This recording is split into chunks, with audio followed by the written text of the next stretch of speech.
Hi everyone. आज मेरा topic है विद्युत विभव। आप इस चैप्टर के कंटिन्यूसली वीडियो देखते जाएंगे। आपसे रिक्वेस्ट है कि इस वीडियो को कहीं पर भी स्किप ना करें। होता क्या है कि देखने वाला बीच में स्किप कर जाता है और बीच बीच में कुछ पॉइंट्स छूटते जाते हैं, जिससे उस टॉपिक की कंप्लीट नॉलेज नहीं हो पाती। तो आपसे रिक्वेस्ट है कि आप इसे कंटिन्यूसली देखेंगे। तो आज हम लेकर चलते हैं वैद्युत विभवांतर का टॉपिक। वैद्युत विभवांतर का टॉपिक को एक्सप्लेन करने के लिए हमें ये बताना पड़ेगा, जैसे ये प्लस क्यू चार्ज है बेटा, प्लस क्यू चार्ज का अपना इनफाइनाइट अनंत तक वैद्युत क्षेत्र होता है, अनंत तक। इसके चारों ओर वैद्युत क्षेत्र है इसका, और वैद्युत क्षेत्र में ही इसकी वैद्युत स्थितिज ऊर्जा है। इस चार्ज की, इस अपने चार्ज की वैद्युत स्थितिज ऊर्जा होती है। इसका पता कैसे चलेगा कि इसकी वैद्युत स्थितिज ऊर्जा है या वैद्युत क्षेत्र है या नहीं? तो इसके लिए हम क्या करते हैं, एक आवेश Q0 को अनंत से इसके पास लाते जाते हैं। ये प्लस Q आवेश है, ये भी Q0 धनावेश है, दोनों एक जैसे आवेश हैं। तो इनके बीच में बल कैसा होगा? प्रतिकर्षण का होगा। जब बल प्रतिकर्षण का होगा, हमें पता है कि दो विपरीत आवेशों को पास पास लाने में प्रतिकर्षण के विरुद्ध हमें अधिक से अधिक कार्य करना पड़ेगा। इससे ये साबित होता है, ये पता चलता है कि इस प्लस क्यू आवेश का यहाँ पर वैद्युत क्षेत्र है। तो किसी भी वैद्युत क्षेत्र के अंदर किसी परीक्षण धनावेश Q0 को अनंत से, किसी भी परीक्षण धनावेश Q0 को अनंत से वैद्युत क्षेत्र के अंदर किन्हीं दो बिंदुओं के बीच, जैसे ये बिंदु A और बिंदु B शो किए गए हैं, किन्हीं दो बिंदुओं के बीच लाने में जो कार्य किया जाता है, उस कार्य के मान W और इस परीक्षण धनावेश Q0 के अनुपात को हम इन बिंदुओं के बीच का वैद्युत विभवांतर कहते हैं। दोबारा से हम ऐसे कह सकते हैं कि वैद्युत क्षेत्र में इकाई धनावेश को एक बिंदु से दूसरे बिंदु तक ले जाने में किया गया कार्य उन बिंदुओं के बीच का वैद्युत विभवांतर कहलाता है। इसने उदाहरण लिया है, यदि प्लस क्यू आवेश के वैद्युत क्षेत्र में आवेश Q0 को बिंदु B से बिंदु A तक लाने में किया गया कार्य W हो, तो इन बिंदुओं के बीच का वैद्युत विभवांतर क्या होगा? VA minus VB it is equal to W बटे Q0, जहां W किया गया कार्य है और Q0 यहाँ पर परीक्षण धनावेश है। याद रखने वाली बात यह है कि अगर वैद्युत क्षेत्र धनावेश का लिया गया है तो बिंदु A का विभव बिंदु B के विभव से हमेशा अधिक होगा, या मैं ये कह दूं VA minus VB always positive. ये क्या आ जाएगा? हमेशा धनात्मक होगा। क्या होगा बेटे? धनात्मक होगा। ये इसका पहला पॉइंट है। अगर मैं इसका दूसरा पॉइंट वो मैंने रिमार्क में लिया है, उसे बाद में बता दूंगा मैं आपको। अब इसके बाद आता है इसका मात्रक, वैद्युत विभवांतर का मात्रक। किससे मेजर करेंगे? फार्मूले से। W का मात्रक क्या हुआ? जूल। आवेश Q0 का मात्रक क्या हुआ? कूलाम। अब इसकी वीमा भी पूछ ली जाती है, तो वीमा क्या होगी? जूल की वीमा क्या होगी? ml स्क्वायर T की घात -2। कूलाम की वीमा क्या होती है? AT। आप सरल कर लें, ml स्क्वायर T की घात -3 A की घात -1। तो ये इसकी वीमा आ जाती है। अगर आपसे कोई पूछने लगता है बेटा कि CGS पद्धति में इसका क्या मात्रक होता है, तो आप बताएं उसे। CGS पद्धति में इसका मात्रक होता है स्टेट वोल्ट। क्या होता है? State volt. 1 स्टेट वोल्ट की वैल्यू होती है 3 गुना 10 की घात 10 एब्सोल्यूट वोल्ट। AB का मतलब होता है एब्सोल्यूट वोल्ट। क्लियर? अब हम यहाँ पर कुछ रिमार्क ले सकते हैं जो हमारे काम आने वाले हैं आगे इस पूरे चैप्टर में, न्यूमेरिकल में, थ्योरेटिकली, या कहीं पर भी आपके काम आ सकता है। यदि आवेश Q0 माइनस Q आवेश के वैद्युत क्षेत्र में हो, तो हमने ये डिफाइंड किया है, जो पहले डेफिनेशन दी है प्लस Q आवेश के लिए दी है। इसने कहा है कि अगर माइनस Q आवेश के वैद्युत क्षेत्र में दोनों बिंदु A और B हो, तो उस सिचुएशन में हमारा यहाँ देखने वाली बात यह है, VA माइनस VB क्या होगा? W बटे Q0 होगा। पर यहाँ VA का मान, यानी कि A बिंदु का वैद्युत विभव बिंदु B के वैद्युत विभव से हमेशा छोटा होगा, या मैं ये कह दूं कि इन बिंदुओं के बीच का विभवांतर क्या होगा? नेगेटिव होगा, ऋणात्मक होगा। नेगेटिव होगा, ऋणात्मक होगा। आप ये समझिएगा। इसे कुछ पॉइंट्स है, मैंने एक्स्ट्रा पॉइंट में रिमार्क में, जैसे ये पहला पॉइंट लिया। दूसरा पॉइंट ये है कि पृथ्वी का विभव शून्य होता है, 0 होता है। अगर हम मान लीजिए किसी धनावेशित बॉडी को, वस्तु को पृथ्वी से जोड़ देते हैं तो इस पृथ्वी से इलेक्ट्रॉन आएंगे और इसके धनावेश को न्यूट्रलाइज कर देंगे, वैद्युत उदासीन कर देंगे। जैसे ही हम इसे पृथ्वी से जोड़ेंगे तो इसका आवेश बन जाएगा Q = 0। इसी प्रकार यहां देखें, अब यहां सवाल ये उठता है कि भाई ये धनावेश है, यहां से इलेक्ट्रॉन आ गया, क्योंकि इसका विभव कितना है, 0 होता है और इसकी धारिता कितनी होती है, अनंत। पृथ्वी का विभव 0 और धारिता अनंत होती है। अब हम दूसरे चालक की बात करते हैं। मान लीजिए ये चालक है हमारा दूसरा, या कोई वस्तु है जिस पर ऋणावेश फैला हुआ है, ये निगेटिवली चार्ज है। ये अब निगेटिवली चार्ज है तो हम इसमें करने वाले क्या हैं, जब हम इसे अर्थ से जोड़ देते हैं, यहाँ कनेक्ट किया है अर्थ से, जब हम इसे अर्थ से जोड़ देते हैं तो अर्थ से आने वाला धनावेश इसको क्या कर देता है, न्यूट्रलाइज कर देता है। यहाँ पर धनावेश आएगा और ये न्यूट्रलाइज हो जाएगा और इसका आवेश भी क्या हो जाता है, 0। तो बेटा ये ध्यान रखना कि किसी भी पृथ्वी का जो विभव होता है वो 0 होता है। तीसरा पॉइंट है, धनावेश सदैव उच्च विभव से निम्न विभव की ओर गति करेगा। इसके पीछे लॉजिक ये माना जा सकता है, धनावेश उच्च विभव से निम्न विभव की ओर गति क्यों करता है, समझने की बात है। मान लीजिए ये एक बैटरी है और इस बैटरी से हम एक ये कंडक्टर जोड़ देते हैं यहाँ पे, ये इसका ये सिरा यहाँ कनेक्ट कर दिया, ये पॉजिटिवली चार्ज है, ये नेगेटिव है, तो ये सिरा क्या होगा बेटा, पॉजिटिव होगा और ये क्या होगा, नेगेटिव। तो यहाँ पॉजिटिव इलेक्ट्रिक फील्ड इसको इस डायरेक्शन में, वैद्युत क्षेत्र इस दिशा में स्थापित होगा। तो वैद्युत क्षेत्र की दिशा में कौन गति करता है, धनावेश, और वैद्युत क्षेत्र की विपरीत दिशा में कौन गति करता है, ऋणावेश। तो सीधा सीधा अर्थ है कि धनावेश उच्च विभव से निम्न विभव की ओर गति करता है और इलेक्ट्रॉन यानी कि ऋणावेश ऋण विभव से धन विभव की ओर गति करता है, या निम्न विभव से उच्च विभव की ओर गति करता है। सीधा सा अर्थ है, positive charge will flow from higher potential to lower potential and negative charge will flow from lower potential to higher potential. ये पॉइंट आप क्लियर कर लेंगे अपना। इसके बाद आता है हमारा नेक्स्ट पॉइंट बेटा, दोनों हो गए। ऋणावेश सदैव निम्न विभव से उच्च विभव की ओर कार्य करता है, ये हो गया। अब आता है दो बिंदुओं के बीच का वैद्युत विभवांतर या दो बिंदुओं के बीच वैद्युत ऊर्जा हमेशा वैद्युत विभवांतर के क्या होगी, समानुपाती होती है। अर्थात दो बिंदुओं के बीच की वैद्युत ऊर्जा डेल्टा यू समानुपाती डेल्टा वी। डेल्टा वी क्या है, वैद्युत विभवांतर है, या delta U it is equal to क्या होता है, Q0 इंटू डेल्टा वी। ये भी आप समझने की बात, ये भी याद रखेंगे। छठा पॉइंट बेटे, वैद्युत क्षेत्र में किसी बिंदु P पर हम वैद्युत क्षेत्र ले लेते हैं, कोई काल्पनिक बिंदु P मान लेते हैं उस वैद्युत क्षेत्र के अंदर। तो वैद्युत विभव वास्तव में, अगर ये कहा जाए वैद्युत क्षेत्र में किसी बिंदु P पर वैद्युत विभव, अगर बिंदु P पर वैद्युत विभव कहा जाता है तो इसका मीनिंग ये होता है वास्तव में बिंदु P तथा अनंत के बीच के विभवांतर के बराबर होता है। वो कहने का अर्थ यह है कि हम किसी वैद्युत क्षेत्र के अंदर, अगर हम वैद्युत विभव की बात करते हैं, किसी वैद्युत क्षेत्र के अंदर अगर हम वैद्युत विभव की बात करते हैं तो उस विशेष बिंदु पर वैद्युत विभव क्या होगा, उस बिंदु के वैद्युत विभव और अनंत पर वैद्युत विभव के अंतर के बराबर होता है। बट ये याद रखने वाली बात है कि Vp यानी कि अनंत पर विभव क्या होता है, हमारा 0 होता है। अनंत पर विभव कितना होगा, 0। तो सीधा सा हम उस स्थिति में बिंदु P पर जो हम विभव बताते हैं, हमारा बिंदु P पर विभव क्या आएगा, Vp it is equal to क्या होगा, Vp माइनस का V इन्फिनिटी। V इन्फिनिटी की वैल्यू 0 हो जाएगी, तो ये किसके इक्वल होगा, Vp के इक्वल आएगा। सीधा सा अर्थ ये है कि अगर हमें वैद्युत क्षेत्र के अंदर किसी बिंदु पर वैद्युत विभव देखना है तो कहने का अर्थ ये होगा उस बिंदु पर वैद्युत विभव और अनंत पर वैद्युत विभव के अंतर के बराबर होगा।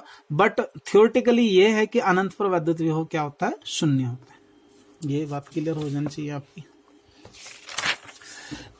अब आते हैं भाई अपने टॉपिक पर, जो चैप्टर का नाम है वैद्युत विभव। वैद्युत विभव की जो परिभाषा है बेटा, हमने वैद्युत विभवांतर से ही उठा ली। हमने वैद्युत विभवांतर में ये बताया था VA minus VB it is equal to W बटे Q0।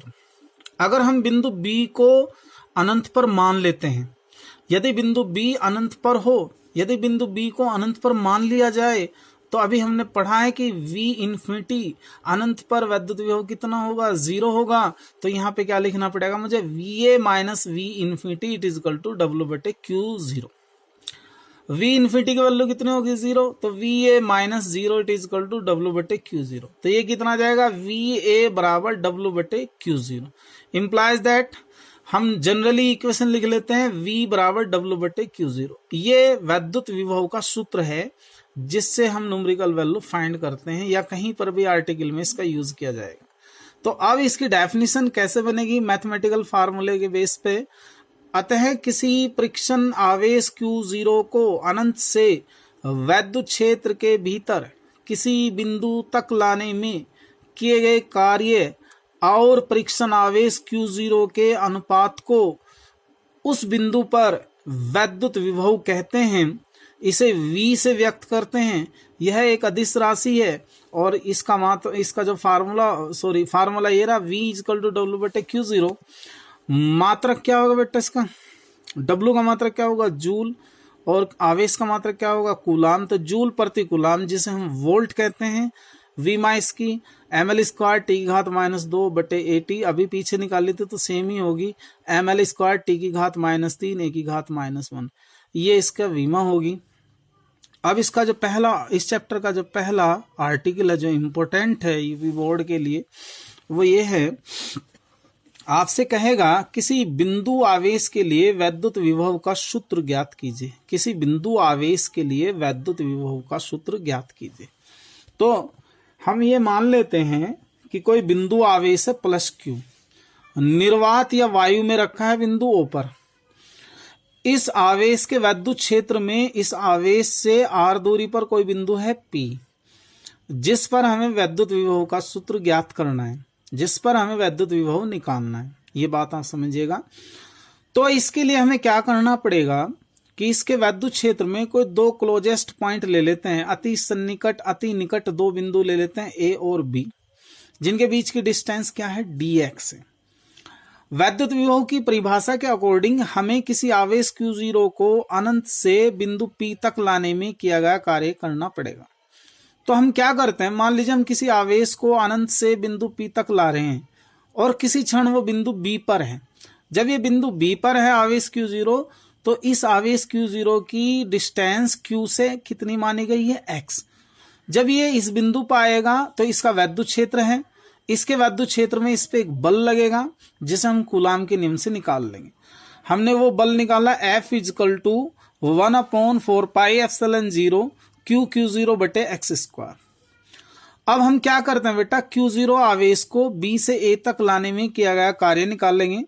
कार्य dW इक्वल टू क्या होगा, F dx कोस 180। हमें पता है कोस 180 की वैल्यू कितनी होती है, -1। F का मान हम यहां से उठा लेते हैं तो ये कितना आएगा, -1/4 पाई एप्सिलॉन 0 Q0 बटे x² dx। ये किसका मान है, dW का। लेकिन हमने कार्य दो पॉइंट के बीच थोड़ा ही निकालना है, हमें तो कार्य कहां से निकालना है, अनंत से, और कहां तक लाना है, P तक। तो अब हम इस बात को लिखेंगे कि आवेश Q0 को अनंत से बिंदु P तक लाने में किया गया कुल कार्य, तो हम क्या करना पड़ेगा, इंटीग्रेट करना पड़ेगा। माइनस इसके साथ है, लिमिट कहां से स्टार्ट होगी, अनंत से, तो लोअर लिमिट होगी अनंत। कहां तक ला रहे हैं, P तक, तो इस आवेश से P की दूरी कितनी है, r। इस आवेश से अनंत की दूरी कितनी होगी, अनंत। तो ये क्या होगा, इन्फिनिटी से लेकर r तक। डिफरेंशियल इसका इंटीग्रेशन हो जाएगा 1/4 पाई एप्सिलॉन 0 इंटू Q0 बटे x² इंटू dx। देखो बेटा इधर यहां, अब इसमें इंटीग्रेशन हो जाने वाला है। W it is equal to -Q0 बटे 4 पाई एप्सिलॉन 0 इन्फिनिटी से r x की घात -2 dx। हमने यहाँ इंटीग्रेशन आपको करके दिखा है। इंटीग्रेशन ऑफ x की घात -2 dx is equal to x की घात -1/-2 + 1। आपको पता होगा, पता होना भी चाहिए इंटर क्लास के बच्चे को, कि अगर हमें इंटीग्रेशन करना हो ऐसी टर्म का तो क्या होता है, x की power n + 1 divide by n + 1। ये फार्मूला लगा है इसमें। इस फार्मूले से हमने इसका इंटीग्रेशन किया। तो ये आ गया माइनस का 1/x इन्फिनिटी से r तक। Q0 से इसे डिवाइड कर लिया हमने। जब हम इसे Q0 से डिवाइड कर लेते हैं तो ये किसकी टर्म बन जाती है, विभव V की। परिभाषा है कि वैद्युत विभव V बराबर क्या होता है, W/Q0। माइनस से माइनस कैंसिल हो गया, प्लस बनना है। सबसे पहले अपर लिमिट रखेंगे, यहां 1/r, माइनस का लोअर लिमिट 1/∞। हम लोगों को मालूम होना चाहिए कि 1/∞ का जो मान है वो किसके इक्वल होता है, 0 के।